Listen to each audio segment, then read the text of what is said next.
온라인에서 하는 이런 모든 네. 파이프라인의 월 수익이 어느 정도 될지 여쭤봐도 될까요? 제가 지금 직접 운영하는 코스를 이번에 법인화를 했어요. 작년도 말에 이번에 부가세 신고를 했잖아요. 예. 법인하고 제 개인 사업으로 예. 이제 하는 거하고 합쳐서 하니까 3억이 조금 안 되더라고요. 6개월간. 6개월간? 오. 네, 근데 제가 교육 코스 같은 게 순이익이 높다 보니까 높죠. 순이익으로 따지면 2억 5천 정도 순이익이 나온 6개월에? 것 같아요. 네. 또 번뜩이는 학생들은 또 그 수업만으로 만족 못 하잖아요. 네. 직접 저희 회사에 찾아가고 선배님 저 이런 비즈니스를 한번 하고 싶습니다. 네. 이거 한번 사업성 검토 좀 해주세요. 라고 찾아온 친구였어요. 그랬는데 이렇게 잘 될 줄 알았으면 그때 조금 더 좀 친해질 걸. 뭔가 내가 사업은 해야 되는데 막 이런 이제 좀 시기 어림 그런 과정에 있다가 일본의 요양 사업 아이템을 보고 이걸 이제 한국에다 적용해야 되겠다. 그게 이제 시작이었어요. 그래서 그 아이템을 가지고 그것도 기억이 나요. 네, 사업 계획서를 만들어서 또 여러 분들을 이렇게 찾아뵙다가 선뜻 투자자들을 좀 모아주겠다 하시는 분이 계셨었어요. 그래가지고 거기서 사업 설명회를 했더니 덜컥 1억이라는 이제 자본금을 투자를 받은 거예요. 그 자리에서. 안녕하세요, 투트랙입니다. 여러분들 한 번쯤이면은 이분의 채널을 봤을 겁니다. 왜냐면 저랑 비슷한 시기에 유튜브도 시작을 하셨었고 저보다 조금 선배실 거예요, 아마 유튜브가. 그쵸? 네, 조금 더 선배실 거예요. 그래서 아마 그때 당시 돈을 다루는 유튜버가 별로 없었잖아요. 그리고 처음부터 돈을 다루진 않았었어요. 그쵸? 네. 예. 그러다가 이제 우리가 이렇게 또 다시 만나게 됐는데요. 여러분, 이분 누군지 아시겠어요? 예, 구독자 18만? 17만? 17만 5천입니다. 예, 17만 5천. 정확하게 기억하고 계시네요. 예, 유튜버 포리얼님을 이렇게 온꿈사에 초대하게 되었습니다. 박수! 감사합니다. 반갑습니다. 반갑습니다. 네, 본인 소개 한번 부탁드릴게요. 네, 유튜브에서 뭐 돈 버는 방법과 관련된 여러 가지 컨텐츠들 만들고 있는 비즈니스 크리에이터 포리얼입니다. 자기소개 깔끔하네요. 10만 정도 되면 그렇게 할 수 있나요, 저도? 네, 저도 하도 다니다 보니까 이제 네. 멘트를 정해놨죠. 이 포리얼이라는 말이 진짜로? 이런 뜻이죠? 네, 맞아요. 그쵸, 진짜로? 약간 좀 놀라면서 포리얼? 이렇게 물어볼 때 맞아요. 영어로, 그쵸? 네. 공부 좀 했습니다. 네. 감사합니다. 보통 이거 많이 물어보시거든요. 네. 의미가 뭐냐고. 네. 처음에는 이제 좀 여러 가지 실험 유튜브도 찍으시고 네. 그때 가장 기억에 남았던 게 뭐냐면 우산을 뒀을 때 그게 네. 떡상돼 갖고 엄청 그 떡상... 영상 때문에 사실 제 지금 채널이 있다고 해도 과언이 아닙니다. 그쵸. 그때 우산을 가지고 실험 사회 네. 무슨 몰래카메라 같은 거? 그때 그러니까 양심상점이라고 해가지고 뭐 금액도 안정해놓고 원하는 대로 돈을 넣고 가주세요 라고 했을 때 원가보다 과연 더 벌 수 있을까 뭐 이런 실험을 하는 어떤 컨텐츠였죠. 네. 네, 다 털렸죠. 아니에요. 그때 벌었어요? 원가보다 조금 더 벌었습니다. 오, 진짜요? 이야. 네. 그래서 그 컨텐츠를 그 초등학교 도덕 시간에 예, 삽입을 한 거예요? 도덕 시간에 선생님들이 틀어주셨다고 하더라고요. 유튜브 댓글에 저희 학교 선생님이 그 바른생활 뭐 이런 시간에 틀어주셨다고. 자료화면 여기다 한번 띄워주세요. 되게 유명한 유튜브, 되게 유명한 영상이었고 저도 그거 보면서 짧은 영상이잖아요, 사실. 네, 짧았어요. 그런데도 꽤 많은 뭔가 생각을 하게 해주는 영상이었던 것 같아요. 포리얼님 유튜브 보니까 10개의 수익 파이프라인을 가졌다고 하는데 와, 10개요? 대단하십니다. 이 파이프라인이 계속 사실 아시다시피 바뀌어서 뭐 어떤 거는 흥하다가 줄어들기도 하고 뭐 이래서 지금은 주로 살아남아 있는 파이프라인이 한 6개 정도 메인으로 있는 것 같아요. 6개나요? 네. 주로 어떤 사업을 하고 있을까요? 그러면? 지금 거의 이제 온라인 교육 쪽이 많이 치우쳐 있고요. 예. 스몰 비즈니스를 온라인으로 이제 시작하고 싶으신 분들을 위해서 교육하는 교육 코스를 운영하고 있고요. 예. 그리고 전자책 판매를 전자책. 하고 있는데 이제 유튜브와 관련된 전자책하고 이제 재테크랑 관련된 전자책을 지금 2개 팔고 있고 제가 출간한 책도 있어서 뭐 책에 대해서 인세로 들어오는 뭐 파이프라인도 소소하게 있고요. 예. 그리고 오프라인 사업으로는 제가 그 스터디 카페를 하나 운영하고 있어요. 그래서 수원에서 스터디 카페 운영하면서 나오는 수익이 또 있고, 그리고 제가 직접 운영하는 코스 외에도 온라인 플랫폼에서 정산받는 이제 코스 수익이 있어서 온라인 강의 수익 뭐 그런 수익들과 작게 여성 운동복 상의를 브랜딩해가지고 제가 만들어서 판매하고 있는 게 있는데 그것도 뭐 소소하게 매출이 나오고 있습니다. 오, 훌륭하시네요. 네. 실례지만 나이가 어떻게 되시죠? 저 올해 31. 31. 오, 원숭이띠. 네, 맞아요. 띠동갑. 그렇게 안 보이시는데. 내 학번을 아는데. 아니, 사실은 여러분, 저희 포리얼님하고는 저희가 좀 인연이 있어요. 제가 모교에서 그때 한창 제가 셀러 생활을 한 지 한 5년, 6년 정도 됐을 때였을 거예요. 아마, 그쵸? 네. 그때는 이제 포리얼님이 학생이었고, 저희 모교 학생이었고, 제가 이제 창업 관련된 그 온라인 관련된 그런 거 교육을 하러 갔다가 우연히 만나게 됐고, 네, 맞아요. 또 번뜩이는 학생들은 또 그 수업만으로 만족 못 하잖아요. 직접 저희 회사에 찾아가고 선배님 저 이런 비즈니스를 한번 하고 싶습니다. 이거 한번 사업성 검토 좀 해주세요. 라고 찾아온 친구였어요. 그랬는데 이렇게 잘 될 줄 알았으면 그때 조금 더 좀 친해질 걸.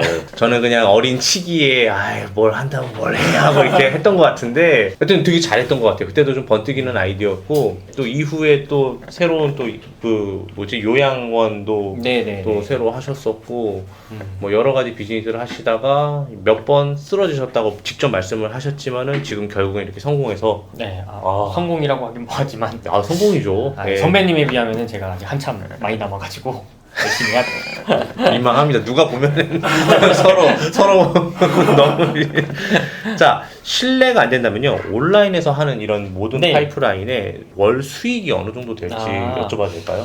제가 지금 직접 운영하는 코스를 이번에 법인화를 했어요.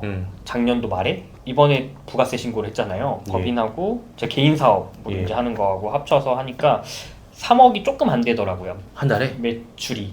한 달에? 6개월간. 6개월간? 오. 네, 근데 제가 교육 코스 같은 게 순이익이 높다 보니까 순이익으로 따지면 2억 5천 정도 순이익이 나온 것 같아요. 네. 포리얼님 진짜 대단하세요. 어찌됐든 간에 지금은 뭐 따로 직원을 직원 없이 1인 기업 형태로 유지를 하고 있어요. 그럼 대부분 다 온라인과 관련된 일이에요? 네, 다 온라인이죠. 오프라인 그 스터디 카페 빼고. 스터디 카페는 또 예전에 코로나 때문에 또 엄청 또 잘 됐었잖아요. 네. 왜냐면은 그 공립, 국립 도서관들을 다 문 닫으니까 그렇게 될 수밖에 없었던 것 같아요. 맞죠? 어떻게 아시네요.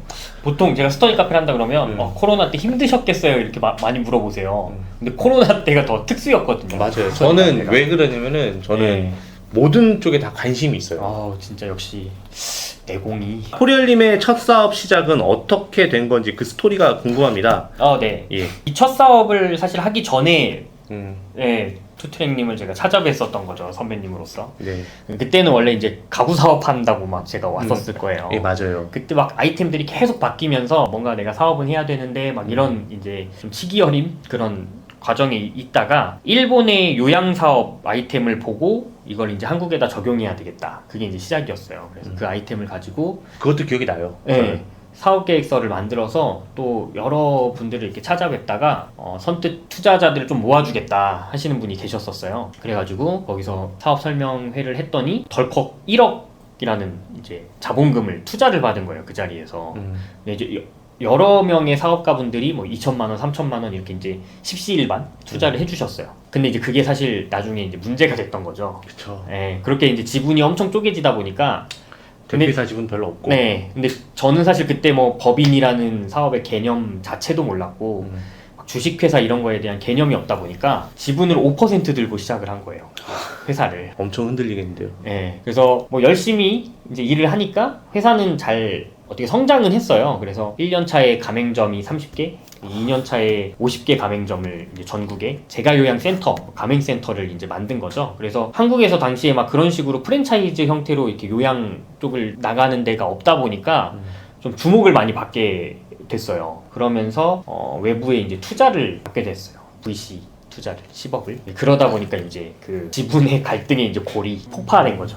아니 VC 받기 전에 5%였으면 20억을 받았다고요? 10억을 받았다고요? 투자. 10억을 받으면 더 희석될 거 아니에요? 그죠. 그리고 투자도 받기가 너무 힘들었던 게 VC 분들도 이제 이 지배 구조를 보면 너무 이상하잖아요. 그러다 보니까 이제 선뜻 투자를 안 하려고 하는 곳들이 너무 많았어요. 대표이사 지분이 최소 60-70%는 일단은 갖고 있어야지 투자가 들어오는데. 그래서 정말 IR만 그때는 한 50군데 이상을 돌면서, 근데 이게 사업 구조 자체가 법인 회사는 적자였거든요.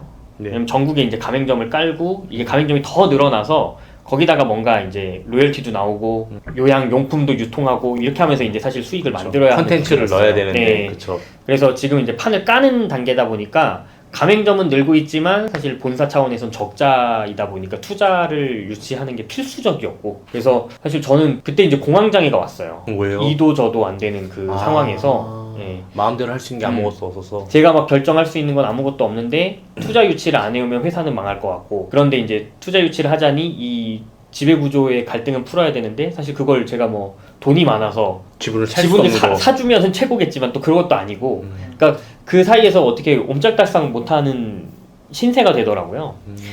근데 이제 일은 정말 너무 많이 하고, 그때 이제 막 주말 없이 하루에 12시간 뭐 14시간씩 일을 했으니까, 그러다 보니까 결국에 이제 몸에도 무리가 오고 결국 번아웃이 오더라고요. 그래서 제가 주주총회에서 더 이상 못할 것 같다 이야기를 드리고, 제일 이제 그나마 지분이 많았던 분에게 이제 대표이사 자리를 넘기고 제가 나왔죠. 지분도 팔고. 지분을 팔려고 했는데 또 지분을 사주시지 않으셨어요. 그래가지고 아이고. 지분은 지금 5%를 갖고 있긴 합니다. 지금도? 네. 언제- 지금 이제 5%가 아니겠죠. 뭐 그 이후에 계속 희석이 돼서.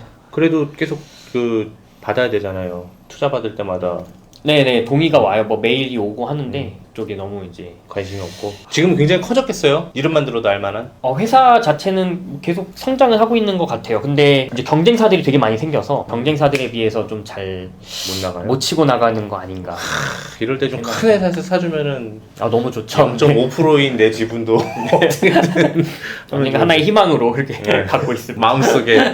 그때가 나이가 몇 살이었어요? 그때 제가 25세 창업을 해서 28살 때 나왔죠. 맞아요. 25살 때쯤 왔었으니까 벌써 6년 됐네요. 네. 그렇죠. 가구는 왜 또 박살난 거예요? 그때는 박살보다는 원래는 가구 아이템을 하려고 할 때 그 핵심 경쟁력이 조금 있었어요. 저희 같이 공장. 팀원 중에 친구가 아버님이 이제 그 목재 관련 공장도 갖고 계시고 그러셨어가지고 이제 그거를 하려고 하다가 그게 투자 유치가 쉽지가 않았어요. 그 아이템을 가지고는 되게 많이 돌아다녔는데 좀 자본 자체가 되게 많이 필요할 것 같은 사업이다라는 평을 너무 많이 들어서 그거 잘 됐으면 오늘의 집이나 이케아 되는 거 아닙니까? 잘 됐을 때의 스토리죠. 네. 피버팅을 많이 해서 네. 결국에는 배운 게 많으시겠어요. 네, 그런 것 같아요. 네. 지금 법인 단독 대표라는 것만 봐도 알 것 같아요. 동업 안 함. 네, 이건 절대 재밌네요. 그 젊은 나이에 그런 많은 경험을 하기가 사실 쉽지가 않잖아요. 네. 궁금한 게 하나 있어요. 취업을 선택을 안 하셨어요. 네. 뭐 사실 우리 학교가 그렇게 후진 학교도 아니고 후진가? 후지지 않죠. 후지진 않고 딱 서울의 중앙에 있잖아요. 네. 네. 근데 또 경영학과고 그럼 분명히 상경계열 쪽이니까 다른 쪽도 생각을 해보실 수도 있잖아요, 솔직히. 네네. 근데 창업이나 이런 본인만의 비즈니스를 하려고 한 이유가 있었을까요? 그때는 근데 저는 원래 경영학과를 들어갈 때의 생각이 사업을 하겠다는 생각밖에 없었어요. 그러니까 워낙에 이제 학창 시절에 저희 집이 좀 형편이 안 좋아가지고 유튜브 하는 사람들은 다 가난해. 그래서 나도 그랬고. 대학교에 가서 사실 직장인으로서 취업을 해서는 이게 좀 답이 안 나온다고 생각을 한 거예요. 부모님 집도 해드려야 되고 부모님 차도 새로 하나 해드리고 그러고 제 집 사가지고 제가 결혼을 하려고 생각을 하셔야 한번 되니까. 계산을 해보면 뭐 제가 대학을 갔을 때도 집에 자그마한 빚이 있었으니까 빚을 갚고 집을 사야 될 거 아니에요, 최소한. 그렇죠. 뭐 그렇게 하면은 사실 이 직장인을 해서는 제가 나이가 50이 돼서 뭐 결혼을 할 수 있을까 이런 생각이 들더라고요. 그래서 이거를 역전을 하려면은 사업밖에는 없다라는 그냥 생각을 했던 것 같아요, 그때 당시. 막연하게. 예. 그래서 애초에 대학교를 갈 때도 경영학과를 선택을 했던 거고. 그때 되게 힘들었어서 부정적인 생각도 들었을 것 같아요. 네. 어떠셨나요? 당시에 이제 제가 그 집이 너무 집에 제 방이 없었거든요. 제가 대학생이 돼서도. 그러다 보니까 학교 앞에 이제 자취방을 하나 구했어요. 거의 아시겠지만 그 중문 쪽에 제일 쓰러져가네. 지금은 재건축돼 갖고 막 모르겠어요. 저 때는 그 관이라고 표현하면 딱 맞을 것 같은데 이렇게 딱 몸 누우면은 그냥 딱 맞는 방. 그때 얼마였죠? 거기가 보증금 200만 원에 월세가 32만 원인가 뭐 그랬던 것 같아요. 관인데도? 네.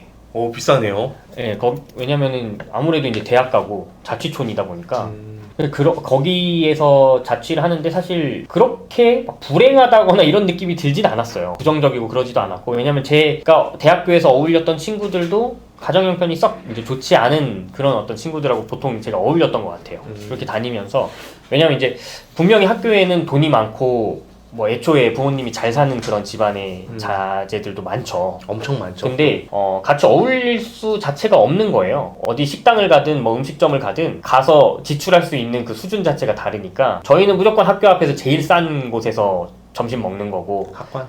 뭐 그렇죠. 네. 그리고 아니면 5,000원 내면은 밥을 무한으로 풀 수 있게 해준다든지 이런 식당들에서 이제 주로 먹으면, 그런 친구들은 이미 나가가지고 좀 더 이제 좋은 데서 먹고 저녁을 먹더라도 뭐 술을 곁들여서 먹고 놀겠죠. 근데 저희는 뭐 술값으로 돈을 쓰거나 이럴 형편 자체가 아니었기 때문에. 근데 그렇게 같이 계속 놀았으면 오히려 제가 더 불행했을 것 같은 느낌은 들어요. 비교가 되니까. 근데 그렇지 않았기 때문에 아마 그렇게 부정적이진 않았던 것 같고, 대신에 그냥 내 할 일 하면서 내가 언제 빨리 내 사업을 할까, 여기에 그냥 많이 몰두되어 있었던 것 같아요, 저는. 근데 그래도 그런 상황 속에서도 무언가 계속 지금 내 상황을 타개하기 위한 노력들을 하려고 했고, 어쨌든 지금 현 상황을 극복하려고 노력을 많이 하셨을 네네. 거라고 생각해요.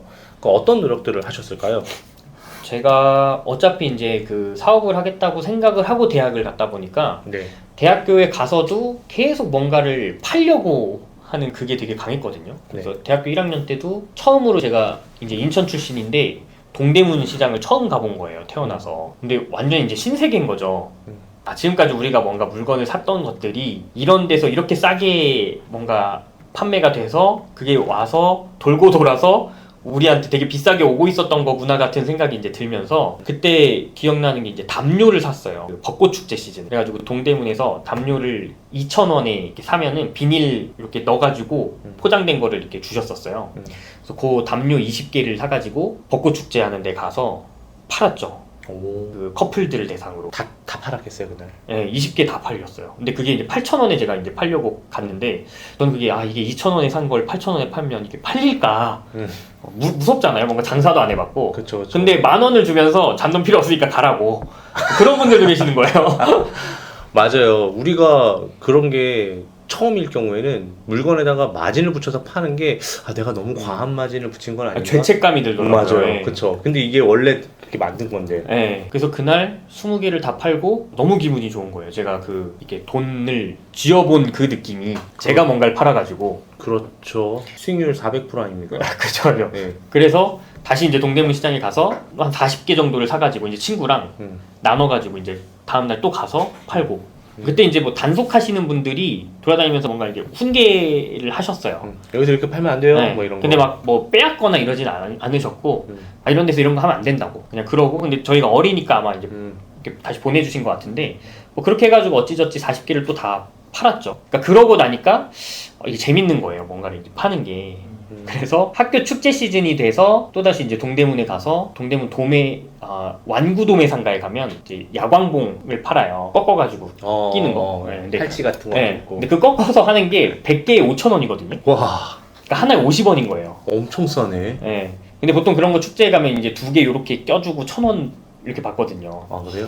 그래서 그걸 들고 또 이제 저희 학교 축제 때 간 거죠. 근데 안 팔렸어요. 생각보다 저희 학교 축제가 그렇게 흥하는 축제가 아니더라고요. 분위기가. 막 사과도나 뭐 이런 도서관에 막 다 공부하고 중도 있고 막 그러잖아요. 그래서 애들. 진짜 축제 시즌인데 막 제가 그걸 열심히 팔아보려고 하다가 안 팔리고, 선배님들한테 이게 조금 어떻게 보면 이제 강매 아닌 강매처럼 조금 사주세요. 찬조. 해서 몇 개 파는 거 외에는 못 팔았어요. 그게 재고가 남은 거죠. 근데 그 다음 주에 홍대 축제가 있었어요. 홍대 축제를 간 거예요. 네. 홍대 축제를 가니까 얘네들이 막 하드보드지에다가 그 야광봉을 이렇게 꾸며놓고 야광봉을 2,000원씩 받는 거예요. 2개 세트로 해서. 그래서 커플 세트 해가지고 3,000원에 팔고. 근데 잘 팔려요. 그래서 저도 이제 거기서 다시 제가 학교에서 팔던 그 가격대로 그대로 해가지고 다 팔았죠, 일단. 그때 이제 배운 거죠, 사실 길거리에서. 똑같은 물건이어도 어디에서는 가치가 없는 물건이 어딘가에 가면 충분한 가치가 있다. 우리가 뭐 생수를 지상에서 사려면 500원이면 사지만 산 꼭대기에서는 2-3,000원씩 줘야 되잖아요. 그쵸. 똑같은 맥락인 것 같은 거예요. 그러니까 그런 것들을 되게 많이 했던 것 같아요. 대학교 다니면서. 어차피 난 결국에 사업을 해야 되니까. 근데 그런 걸 하면서 답답함은 되게 있었어요. 그때는 막 멋들어진 사업을 해야 된다라는 그런 좀 뭐랄까요? 뭐 좀 허세 같은 게 있었던 것 같아요, 제가. 뽕기. 그래서 내가 지금 하고 있는 이런 건 장사야. 맞아요. 근데 막 경영학과에서 막 알려주는 그런 걸 보면은 얼마나 유명한 경영자분들을 막 알려주세요. 창업자분들을 알려주시잖아요. 난리 나죠. 네, 그러니까 그런 걸 보면은 나도 저런 사업을 해야 되는데, 나도 저런 걸 해야 되는데 항상 이런 생각을 하는 거예요. 저도 그랬어요. 네. 네. 그러면서 막 엄청난 사업 아이템을 찾으려고 뭐 항상 거기에 매몰되어 있고 그러면서 보냈던 시간이 너무 많은 것 같아요. 근데 그 시간도 충분히 가치 있었던 시간일 거예요. 돌이켜 보면은. 그쵸. 왜냐면은 친구들은 아예 그런 거에 관심을 안 둘 때 항상 이제 뭘 해서 돈을 벌 수 있을까에 대한 생각을 하려고 매일매일 노력을 했으니까. 했으니까. 네. 되게 재밌네요, 이야기가. 자, 그러면 조금 더 들어가 보도록 하겠습니다. 자, 그러면 이제 오프라인에서 온라인으로 한번 넘어가 볼게요. 네. 온라인에서 수익화할 수 있는 게 정말 많이 있어요. 네. 뭐 제가 알고 있는 것만으로도 뭐 이커머스뿐만 아니라 뭐 전자책도 있고, 네. 뭐 강의도 있고, 온라인 강의도 있고, 뭐 여러 가지 있잖아요.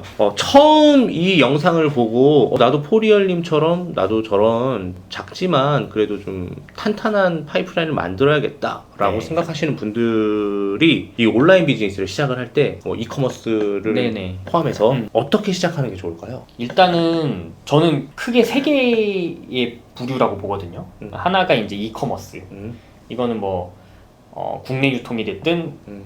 해외 네. 거를 갖고 와서 하는 거가 됐든 뭐 그런 이제 이커머스 형태가 있고 서비스 형태가 있죠. 뭐 로고를 제작해 준다든지 뭐 이런 어떤 프리랜서 형태로 업무를 하면서 내가 사업을 키워갈 수 있는 길이 있는 것 같고요. 그리고 세 번째가 디지털 프로덕트인 것 같아요. 디지털 상품. 뭐 아까 이야기했던 전자책이나 영상으로 찍은 온라인 강의라든지 아니면 내가 뭐 디자인한 상품 같은 거를 그냥 파일로 판매하는 형태들도 있거든요.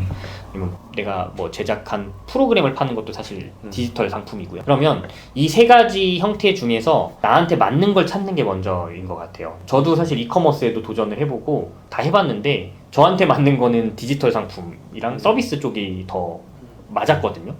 근데 누군가는 서비스랑 디지털 상품보다는 이커머스에 엄청 잘 맞는 분들이 또 계시더라고요. 그래서 작게 일단은 조그맣게 본인이 처음부터 시도할 수 있는 걸 찾아서 각 영역에서 하나씩 해보는 거예요. 근데 거기서 잘 맞는 걸 찾아가는 게 좋은 것 같고, 저는 쉽게 시작할 수 있는 건 서비스 형태가 사실 제일 쉽다고는 생각해요. 제 기준에서는. 로고를 만들거나 뭐 상품 상세 페이지를 만들거나 네, 뭔가 서비스를 대행해 주는 거죠. 대행해 주는 거. 남이 귀찮아하는 일을 대신 해줌으로써 사실 이 단계에서 내 능력도 키울 수 있고, 그러면서 내가 다른 사업을 할 때 인사이트도 생기고. 네, 필요할 수 있는 어떤 능력들을 쌓을 수 있기 때문에 그냥 크몬 같은 데 들어가셔가지고 그냥 많이 팔리는 서비스들 그냥 쭉 목차 보시고, 그러면 똑같은 서비스들이 되게 많이 존재해요. 근데 또 상품 그 리뷰를 보면 다 한두 개씩 팔린 서비스들이거든요. 그런 것들 중에서 내가 그래도 지금 당장 조그맣게 시작할 수 있는 게 뭔가 찾아서 그냥 지금 바로 상세 페이지 만들고 올려본다. 그렇게 해서 먼저 첫 판매를 일으키는 경험을 해보는 게 저는 중요한 것 같아요. 되게 현실적인 조언이네요. 저희 이제 이 채널을 보시는 분들은 대부분 이커머스 쪽에 네. 관심이 많으신 분들인데, 만약에 내가 이커머스를 좀 해봤는데 좀 잘 안 된다. 그리고 여기보다 나는 서비스 쪽이나 디지털 프로덕트 쪽에 관심이 있다. 라고 할 때는 지금 포리얼님이 말씀하신 것처럼 크몽에 가셔서 아니면 셀러오션에 가셔서 내가 그래도 셀러 생활을 조금이라도 네. 하려고 생각을 했었으니까 상품을 수동으로 업로드 해주는 거를 네. 돈을 받고 해줄 수도 있는 거고. 그렇죠. 우리 이제 해외에 있는 사이트들의 상패를 그대로 올리게 되면 안 되니까 한자나 중국어를 다 지워갖고 한글로 번역해서 해주는, 조금은 뭐 좀 네. 힘이 들긴 하겠지만 처음이니까 네. 그런 것도 먼저 도전을 해가면서 말 그대로 다른 또 사업이 또 없나라고 또 할 수 네. 있는 네. 그런 내용인 거 맞죠? 맞습니다. 오. 그래서 예를 들면은 뭐 지금 보시는 분들 중에서 이커머스를 하고는 있어요. 근데 내 생각 대비 충분한 수익은 안 나오는 것 같아. 이런 분들 분명히 계실 거예요. 아, 그럼요. 네. 있죠. 뭐 나는 내가 꿈꾸는 건 월 매출 1,000만 원이지만 월 매출 100만 원 정도밖에 안 나와. 그래서 직장인으로서 뭐 부수입으로 한 15만 원에서 20만 원 정도 벌고 있어.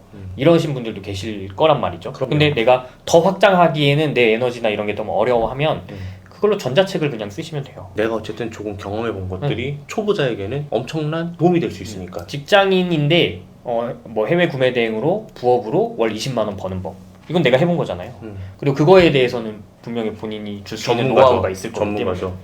그걸 전자책으로 만들어서 팔면 거기서 판매가 일어나면서 월 20만 원 벌던 게 월 50만 원이 될 거고 그렇게 가는 거죠. 그럼 이제 직장인이 월 50만 원 버는 법에 대해서 또 가면 되고. 또 가면 네. 되고. 야, 좋네요. 이거 뭐 개미지옥이네요. 들어가더니 뭐 할 게 너무 많아. 되게 좋은 인사이트를 알려주시는 것 같아요. 이게 뜬구름 잡는 게 아니라 네. 구체적으로 실행 방안을 딱 정해주시니까 너무 좋은 것 같아요. 저희 채널에는 어떻게 하면 상품을 더 잘 팔까요? 어떻게 하면 상품을 더 노출시킬까요? 어떻게 하면 최적화를 더 시킬까요? 이런 네. 얘기만 듣다가 갑자기 이런 얘기를 탁 던져주시니까 나도 한번 해볼까? 이런 생각이 좀 드네요. 난 좀 고급 인력이니까. 네. 지금 일단은 서두로 이렇게 나왔어요. 네. 자, 그러면 이런 식으로 수익 파이프라인을 무작정 많이 만드는 게 일단은 답일까요? 이것도 네. 많은 분들이 오해하고 있는 게 있어요. 그러니까 수익 파이프라인이 많으면 그 수익 파이프라인이 그냥 가만히 두면 알아서 돌아가면서 돈을 계속 벌어올 거라는 되게 뭐랄까요? 희망찬 생각에 빠져 계신 분들이 많은데 파이프라인을 만들었어도 그거를 관리하는 사실 그 에너지는 충분히 필요하거든요. 한 번 만들면 내가 관리를 안 하면 점점 이렇게 떨어지는 게 당연해요. 그래서 뭔가 한 번씩 관리를 해서 또 올려주고 하는 게 필요해요. 그래서 여러 개의 수익 파이프라인을 경험을 해보다 보면 결국 나한테 잘 맞는 거를 찾게 될 거거든요. 나는 이게 좀 더 잘 맞더라. 예를 들면은 저도 전자책으로 수익을 충분히 냈지만 그렇다고 해서 전자책을 계속 또 새로 만들고 막 업데이트하고 이거에는 제가 별로 그걸 재미있어 하지도 않고 좀 어려워하더라고요. 근데 그걸 되게 잘하시는 분들은 전자책만으로도 막 월에 1,000만 원 넘게씩 버시거든요. 저는 그 정도는 아니었어요. 그냥 전자책으로 잘 팔 때 200만 원에서 300만 원 정도씩 팔다가 지금은 제가 제 전자책을 관리를 안 하니까 월에 한 적으면 40만 원, 많으면 뭐 한 60만 원 정도씩 이제 팔리는 것 같은데 그런 형태예요. 그러니까 본인한테 잘 맞는 걸 하나 찾으면 오히려 거기에다 조금 집중을 해가지고 더 키우는 게 좋을 수 있어요. 그리고 그걸 키우다 보면 결국에 다른 부수입이 더 생기게 되어 있어요. 그러니까 이커머스에서 만약에 엄청나게 좋은 실적을 내시면 당연히 교육을 해달라는 요청이 올 거고 뭐 책을 쓰자는 요청이 올 거고 그렇게 되면은 파이프라인은 늘어날 수밖에 없는 거거든요. 한계를 잘해도. 네. 그러니까 어떤 특정 임계치까지 본인이 밀고 나가서 끓는 점 있죠? 100도씨를 넘기는 그 도달을 어떤 영역에서든지 먼저 해보시는 게 더 좋은 것 같긴 해요. 이거를 저에 대해서 조금 예를 들면은 좀 네. 이해하기 쉽게 저 이거네요. 제가 이커머스만 10년 넘게 해왔는데 이제 세상이 바뀌어서 유튜브라는 채널이 나와서 네. 이제 저를 알리게 되고 그러면서 이걸 배우고 싶어하는 사람이 저한테 교육도 받고 이 교육하는 사람들을 대상으로 무언가를 더 편하게 하기 위해서 솔루션을 만들게 되고 네. 배송 대행지를 만들게 되고 수입 대행 회사를 만들게 되고 그죠. 예, 그런 거랑 비슷한 네. 거네요. 그렇죠. 이런 식으로 한 개만 잘해도 여러 가지로 나갈 수 있다는. 네. 저는 그거대로 살고 있었던 거네요. 이커머스 영역에서 워낙에 이제 성과를 보셨으니까 거기에서 사실 그 내공을 가지고 펼쳐나갈 수 있는 게 훨씬 많아지는 거죠. 네. 저도 몰랐는데 그렇게 살고 있었군요. 저도. 그게 저는 좋은 것 같아요. 예, 맞습니다. 네. 여러분들도 이 이야기를 듣고 한 번 정도는 해볼 만한 충분한 가치가 있다고 생각을 합니다. 자, 그러면 포리얼님을 보고 한번 해봐야겠다라고 하는데 근데 나는 돈이 없어. 난 대학생이고 갓 제대해갖고 혹은 지금은 실업 상태이기 때문에 돈이 없어. 네. 무자본으로 뭔가 하고 싶어. 그럴 때 괜찮은 창업 아이템이 있을까요? 아까 얘기했던 것처럼 크몽만 들어가도 우리가 그냥 시도해볼 만한 내 몸빵으로 시도해볼 만한 게 되게 많거든요. 결국에 돈을 안 쓸 거면 내 노력과 시간을 써야 되는 거니까. 돈으로 바꿔야 되죠. 네. 그래서 내가 할 수 있는 걸 찾는 건데 결국 주제를 찾는 방식은 뭐 여러 가지들 책들 보면은 막 사업 아이템 주제 찾는 법 이런 거 많이 나오는데 결국 그냥 쉽게 이야기하면은 내가 약점을 극복해본 사례가 있으면 그거 가지고 하는 게 좋고 내가 뭐 이전에 비만이었다. 근데 지금 살을 뺐다. 그러면 그거 가지고 그냥 아이템 가지고 하면 돼요. 그 노하우를 가지고. 네, 뭐 살 빠지는 법에 대한 아이템을 가지고 하는 거죠. 이제 다이어트 방법. 그걸 블로그를 하든 뭐 유튜브를 할 수도 있고 인스타를 해도 되니까. 그러니까 서비스로 몸빵을 해서 돈을 벌거나 아니면 나를 브랜딩해 나가면서 돈을 버는 건데 나를 브랜딩해 나가면서 돈을 버는 방식은 결국은 소셜 미디어를 하시는 거예요. 돈 어차피 안 드니까. 블로그에다가 글 쓰는 건데 그냥 뭐 아무거나 쓰는 게 아니고 어디 뭐 맛집 가서 쓰는 게 아니라 본인한테 브랜딩이 될 수 있는 걸 쓰는 거죠. 진짜 자기 이야기를 해야겠네요. 네. 그러니까 그게 이제 약점 극복 스토리. 이게 이제 저는 제일 좋은 것 같고 두 번째는 생각보다 본인이 잘하는 일을 본인이 모르는 경우가 많아요. 그거를 찾아보는 방법 중에 하나는 최근에 3개월 동안 주말에 본인이 뭘 했는지. 내가 만약에 3개월 동안 주말에 유튜브만 봤어. 유튜브 컨텐츠를 그냥 큐레이션 하세요. 좋은 컨텐츠들 모아서 소개해주고, 그러니까 미국에 그걸로 그 300만 구독자를 모은 유튜버가 있거든요. 에반 카마이클이라고. 근데 그분은 그 뭐 게리 베이너척이나 막 유명한 성공한 사람들 유튜브만 보던 덕후예요. 그러니까 이 사람이 성공한 사람들의 유튜브에서 나온 좋은 말만 모아서 큐레이션 영상만 만든 거예요. 그러니까 이 채널이 300만이 됐어요. 그리고 이분도 이제 기업가가 됐죠. 그러니까 이건 근데 돈이 안 들고 할 수 있는 거잖아요. 그렇죠. 그리고 내가 뭐 맨날 주말마다 유튜브만 봐. 사실 그거를 녹여서 할 수 있는 일이니까. 되게 설득력 있어요. 확실히 좀 말씀을 너무 잘하세요. 네, 목소리도 너무 좋으시고. 근데 일단 저도 한 80% 정도 빠져든 것 같습니다. 이제 시간에 얽매이지 않고 그러면 자유롭게 일하면서 돈을 벌고 싶은 분들에게 추천드리는 방법이 있을까요?